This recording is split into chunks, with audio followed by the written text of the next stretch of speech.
The boardroom was silent when she walked in, except for the sharp click of her heels against the marble floor.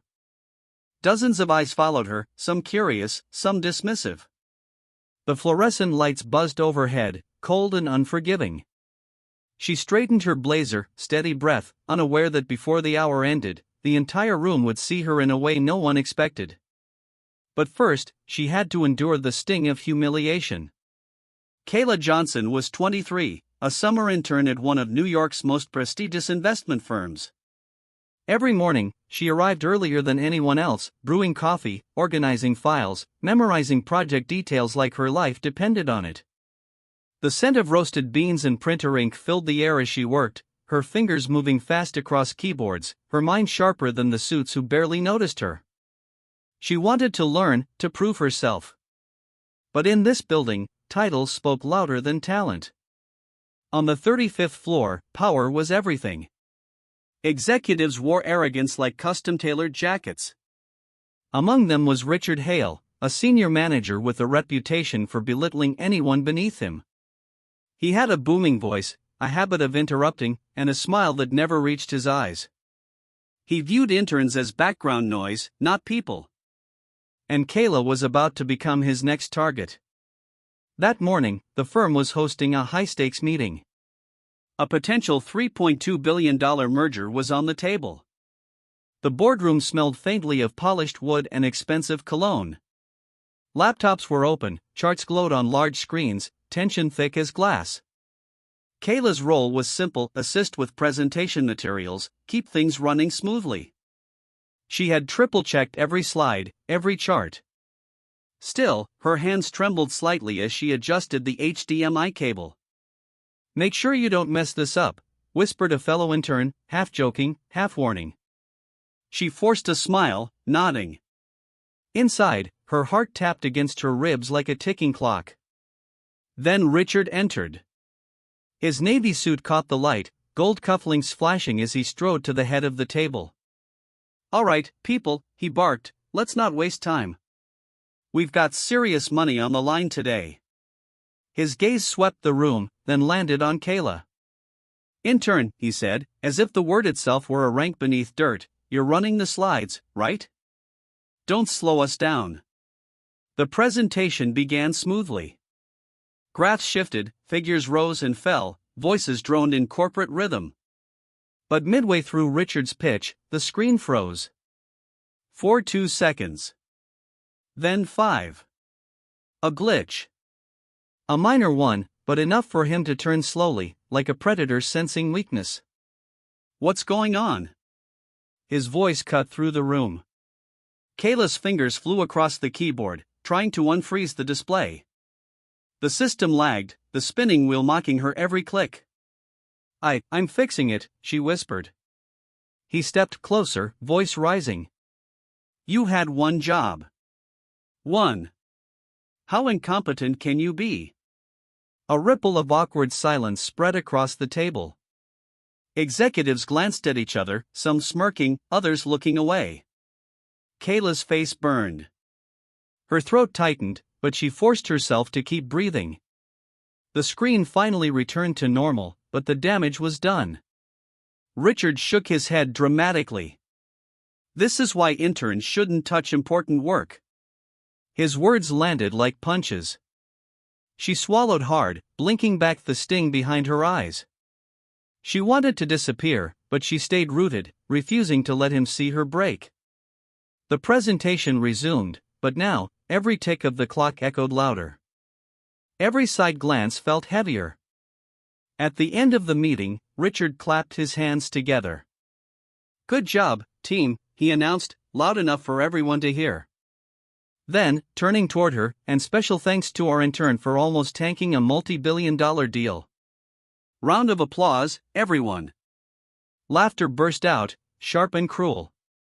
Kayla froze, cheeks hot, hands numb against the laptop's cool surface. The moment carved itself into her memory. Humiliation had a way of etching deeper than praise ever could. But what no one in that room knew was this: Kayla was not just an intern. She was the daughter of Charles Johnson, a silent majority shareholder of the firm. She held legal power few even imagined existed. And Richard had just humiliated the future owner of everything he thought he controlled. Later that afternoon, as the sun cast golden stripes across the glass windows, Kayla entered her father's private office. The smell of leather and fresh paper filled the air. She wasn't crying. She was calm, collected, almost unnervingly steady. Her father raised an eyebrow. "Something happened," he said softly. She told him everything. Every word Richard said. Every laugh that followed. He leaned back in his chair, thoughtful. "You know, power doesn't speak loudly," he murmured, "it moves quietly, then strikes." A plan began to form. Not out of revenge, but out of necessity. Disrespect couldn't be ignored, not in business, and certainly not in their family legacy. The next morning, a confidential board meeting was scheduled. Senior partners were summoned without explanation. The entire firm buzzed with rumors. Richard strutted through the hallway, sipping his black coffee, oblivious. "Probably another financial strategy session," he said to a colleague, chuckling. He had no idea that his arrogance was about to collide with reality like glass against steel. The boardroom felt different that morning. The air was heavier, the blinds drawn halfway, allowing sharp streaks of light to slice through the shadows. Every executive sat upright, sensing something unusual. Phones were silenced, laptops closed. At the head of the table sat Charles Johnson, a man rarely seen in public company affairs. His presence alone made the room hold its breath. Richard walked in late, as usual. The door clicked behind him, loud in the silence. He glanced around, confused at the faces turned his way. "Did I miss something?" he asked with a smirk, sliding into his seat. No one laughed this time. Charles folded his hands slowly. "We're here to discuss leadership conduct," he said, his voice calm but weighted. "And the future of this firm." The way he emphasized future made Richard shift in his chair. Kayla sat at the far end of the table. No intern badge. No laptop. Just silent composure. She wore a tailored black suit, the kind that whispered authority. Richard noticed her but dismissed it with a slight scoff. In his mind, she was still the intern he'd humiliated. Charles clicked a remote. The screen lit up with a security recording from the previous day's meeting. Richard's voice echoed through the speakers. "You had one job. How incompetent can you be?" Laughter followed, just like before. But now, it wasn't amusing. It was damning. The replay ended.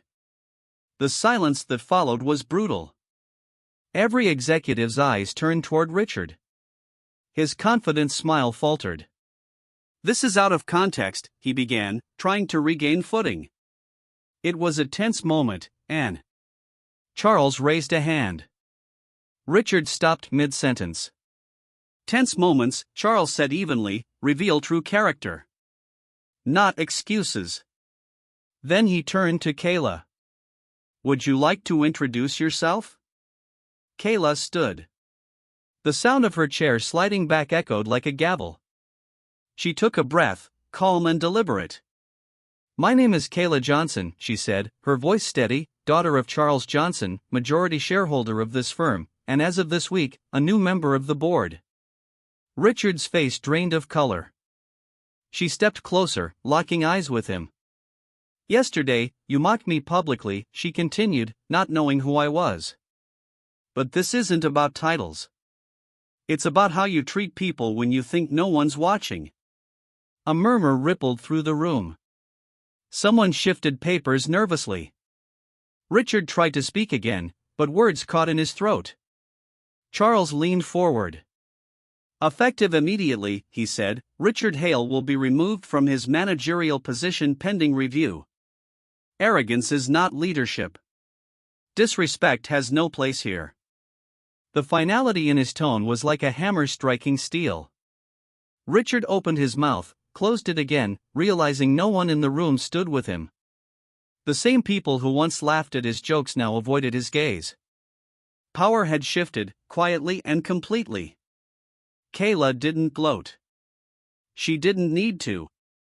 Her silence was louder than his humiliation had ever been. As the meeting ended, executives gathered around her, offering handshakes and nervous smiles. They saw her differently now, not as an intern, but as someone who held the future of the firm in her hands. Outside, the city hummed, oblivious to the storm that had just passed inside those glass walls. Richard walked out alone. The same hallway where he once strutted now felt narrower, colder. His reflection in the mirrored elevator doors stared back at him, smaller than he remembered. Arrogance had blinded him. Reality had humbled him. Kayla returned to her office, her real office now. She looked out at the skyline, morning light reflecting off the towers. The humiliation she endured hadn't broken her. It had revealed the truth. Power isn't always loud. Sometimes it waits, patient and silent, until the right moment to strike. And when it does, it doesn't just reverse roles. It rewrites the entire story.